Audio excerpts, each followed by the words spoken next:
안녕하십니까. 비트코인 호들레입니다. 비트코인 가격이 깊은 조정은 아니지만 넉 달에 걸쳐서 최고가 대비 25, 6% 정도 조정을 받고 있습니다.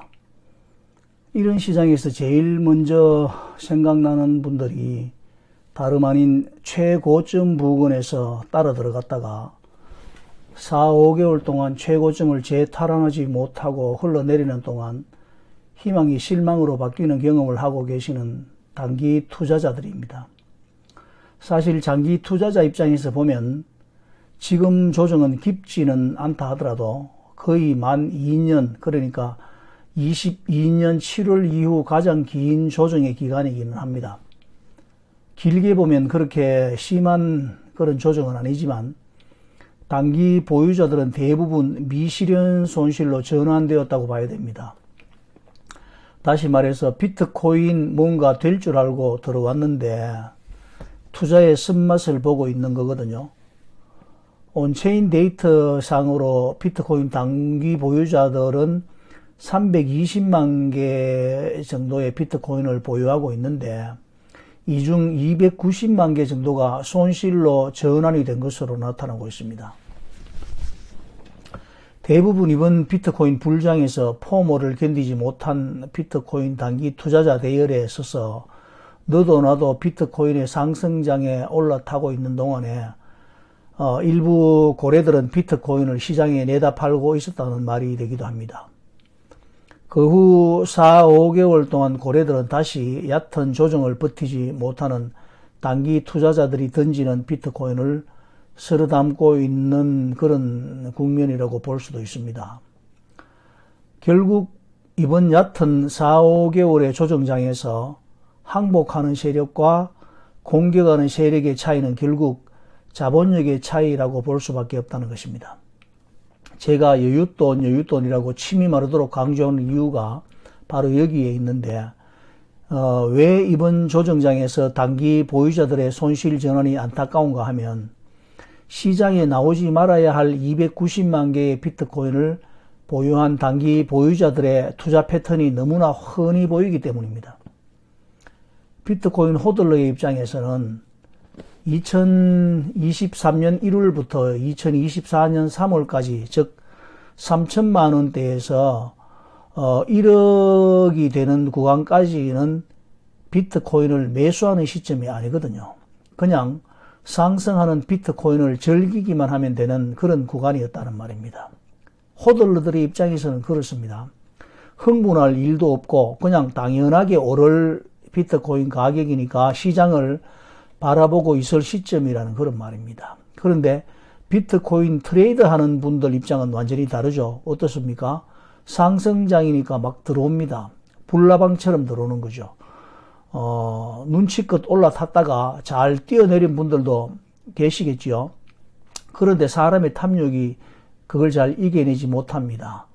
끝까지 오를 때까지 올라보자 이렇게 기다리다가 결국 조정장이 되면 최고점이 눈에 아른아른거려서 팔지도 못하고 오르면 또 오르는 욕심에 팔지 못하고 이러지도 못하고 저러지도 못하고 있다가 4, 5개월이 흘러버리고 이렇게 시달리다 보면 결국 견디지 못하고 20, 30% 손실을 안고 손절매를 한다는 것입니다.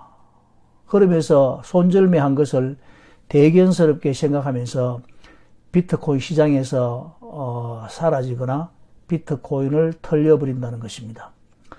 이때 자금력이 있는 장기 보유자들은 떨어지는 칼날이라고 모두가 공포에 질려 있는 동안 태연하게 비트코인을 모아가고 있다는 것입니다. 비트코인 투자는 주식 투자 기근대로 하면 절대 안 됩니다. 반대로 해야 됩니다.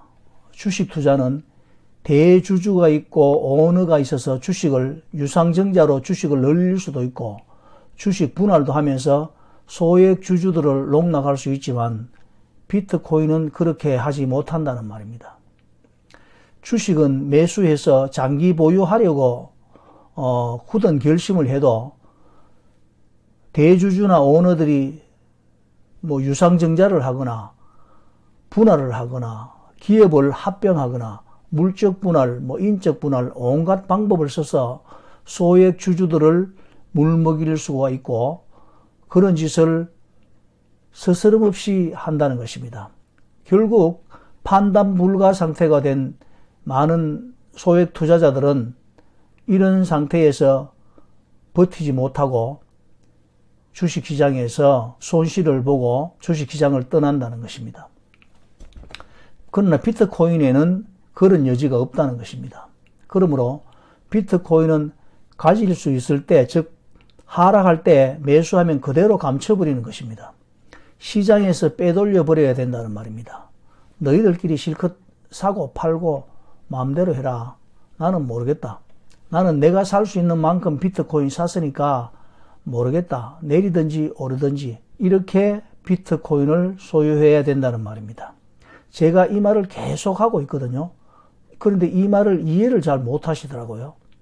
제가 비트코인의 그레샴의 법칙이 작용할 것이라고 몇 개월 전에 말했습니다. 그러나 기존 경제학자들의 시각은 비트코인이 화폐냐 아니냐에 꽂혀 있습니다. 비트코인의 가격 변동성이 너무 커서 화폐가 될 수 없고 화폐가 안 되면 악화가 양화를 구축한다는 그레샴의 법칙은 통용되지 않는다, 이런 논리입니다. 그게 뭐가 중요합니까?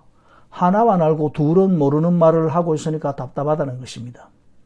세상의 모든 자산이 비트코인으로 그 가치를 평가하는 날까지 비트코인은 시장에 나오지 않을 거라는 의미에서 양화인 비트코인이 숨어버린다고 말하는 것입니다. 결국에는 비트코인으로 약간의 수익만 얻고 비트코인을 보유하지는 못할 것이라는 예측에 대한 이해를 하지 못한다는 것입니다. 국가나 슈퍼리치들이 비트코인의 본질을 깨닫는 순간 한순간에 비트코인은 증발하듯이 시장에서 사라져버리고 비트코인은 마치 국가의 영토처럼 국가의 부의 척도가 되어버린다는 것입니다. 비트코인 호들러는 기존 금융 세력들의 상상을 초월합니다. 비트코인 거래소에서 사라지면 가격이 형성되지 않을 것이라서 염려가 되시나요? 아직 비트코인을 이해하지 못한 것입니다. 채굴자들이 사라질 것이라고 염려가 되십니까? 아직 비트코인을 이해하지 못한 것입니다. 수천억 원어치의 금괴를 소유하고 있는 인도의 부호들이나 중국의 부호들이 금은방에서 거래되는 돌반지 가격에 영향을 받을 거라고 생각하십니까? 한돈에 20만 원이면 어떻고 40만 원이면 어떻습니까? 금괴를 자손 대대로 물려줄 계획인데 말입니다. 비트코인을 과소평가해서는 안 됩니다. 이제 젊은 자산가들이 비트코인에 관심을 가지기 시작합니다. 연말까지 10만 달러, 이런 소식은 너무 식상하지 않습니까? 블랙록의 IBIT, 발키리의 BRRR, 인베스코, 갤럭시 디지털, 아크 인베스터, 바네커 등의 순유입에 목매일 필요도 없습니다. 비트코인은 주인이 있습니다. 걱정할 필요 없습니다. 결국 여유 있는 사람들이 단기 투자자들로부터 비트코인을 다 뺏어가면 게임은 종료가 됩니다. 어떻게 하시겠습니까? 내가 지킬 수 있는 비트코인의 양은 과연 얼마나 될 수 있을지 자신의 파이낸셜 컨디션을 잘 점검해 보시기 바랍니다. 돈 없으면 비트코인 팔아야 되는데요 라는 댓글은 있어도 돈 없으면 집 팔아야 되는데요 라는 댓글은 아직 보지 못했습니다. 비트코인은 빅띵입니다. 여러분, 무더운 여름 건강하시기 바랍니다. 비트코인 호들러였습니다. 빰.